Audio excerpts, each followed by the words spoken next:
Assalamualaikum warahmatullahi wabarakatuh. Kami tadi rapat ya, Forkompinda Provinsi lengkap, Pak Kapolda, Pak Danrem, Pak Kabinda tadi Pak Kejati juga hadir, Pak Wagub bersama Bupati Wali Kota Sumatera Barat dengan Forkompinda Kota Kabupaten. Kesimpulannya PSBB Sumatera Barat diperpanjang hingga 7 Juni. Jadi saya sebutkan PSBB Sumatera Barat diperpanjang hingga 7 Juni dan pakai koma kecuali Bukit Tinggi.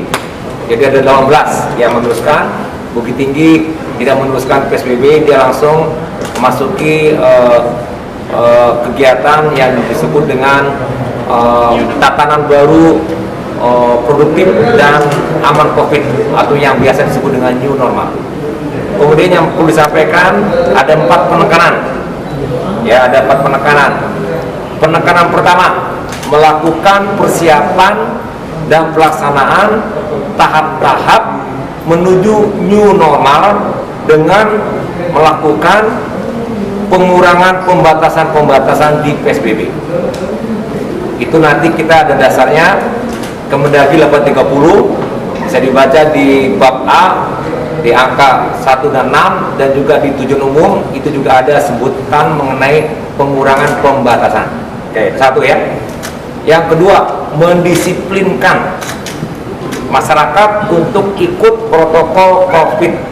Ini pun sesuai dengan arahan Bapak Presiden kepada Bapak Kapolri, Bapak Panglima yang dituliskan kepada Pak Kapolda dan Danrem untuk melakukan penegakan disiplin masyarakat tentang pelaksanaan protokol COVID. Nah, jadi itu poin kedua untuk supaya masyarakat disiplin, masker, di tangan, jaga jarak dan seterusnya.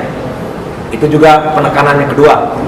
Penekanan yang ketiga, melakukan persiapan maksimal dan juga melakukan kesiapan maksimal untuk sistem kesehatan, rumah sakit, laboratorium dan semua perlengkapannya dengan melakukan tindakan testing maksimal, tracking dan kemudian isolasi dan treatment perawatan.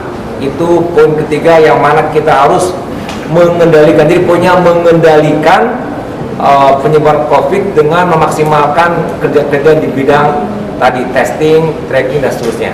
Itu yang poin tiga. Jadi kita harus tetap mengendalikan penyebaran COVID ini dengan semaksimal mungkin supaya tidak tersebar.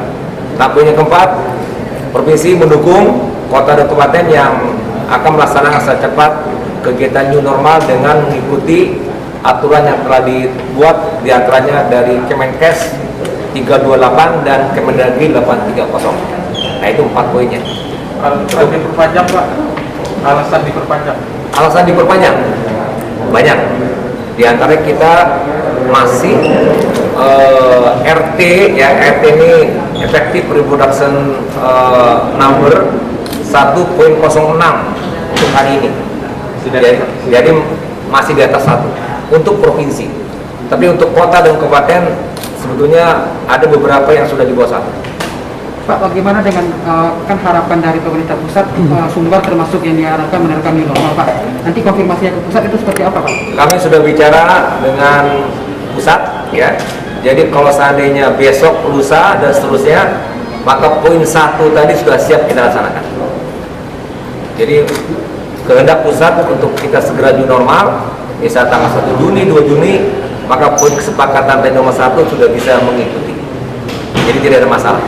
Di tanggal 7 Juli kan maksimal, tapi poin 1 tadi kan sudah melakukan ada persiapan, ada pelaksanaan tahap. Jadi udah langsung. Jadi kalau misalkan kawan-kawan kota kabupaten diarahkan tanggal 1 ya disiapin semua tanggal 1. Poin 1 sudah disepakati, jadi udah bagian dari kesepakatan dengan Bupati Wali Kota. Panjang dan Kesel setuju memperpanjang, kenapa, Pak? Karena persiapan yang dilakukan belum maksimal juga. Makanya dia masuk kepada poin 1 yang tahap-tahap. Jadi bertahap dia sudah apa pelonggaran sekarang. Tapi belum seperti Bukit Tinggi. Secara bertahap. Ya, kan ada yang persiapan, ya kan ada tahap-tahap pelaksanaan. Nah, itu dia. Jadi ada poin-poin yang kita memberikan ruang kepada kota kabupaten dengan situasi kondisi di daerah masing-masing untuk bagaimana dia bisa menyiapkan, karena Kemendagri 830 itu ada indikator pakai angka setiap persiapan yang harus kita lakukan. tidak ada sistem kesehatan masyarakat dan juga kondisi epidemi yang ada di daerah kita itu ada hitungan-hitungannya. Nanti kalau seandainya hitungannya itu sudah memenuhi syarat, baru dia bisa keluar.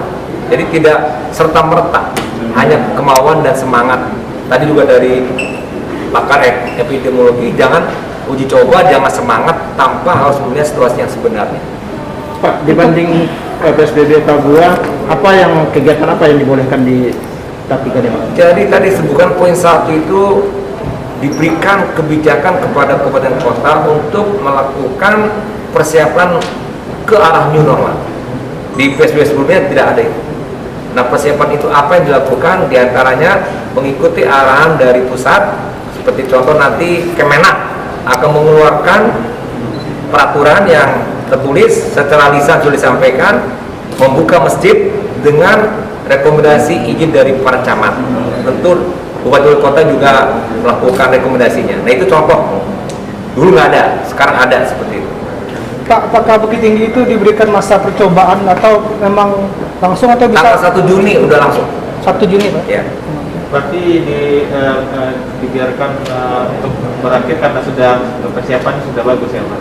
Karena Bukit Tinggi sudah menyiapkan jauh hari dengan matang sehingga dia siap untuk langsung, tentu dukungan dari provinsi.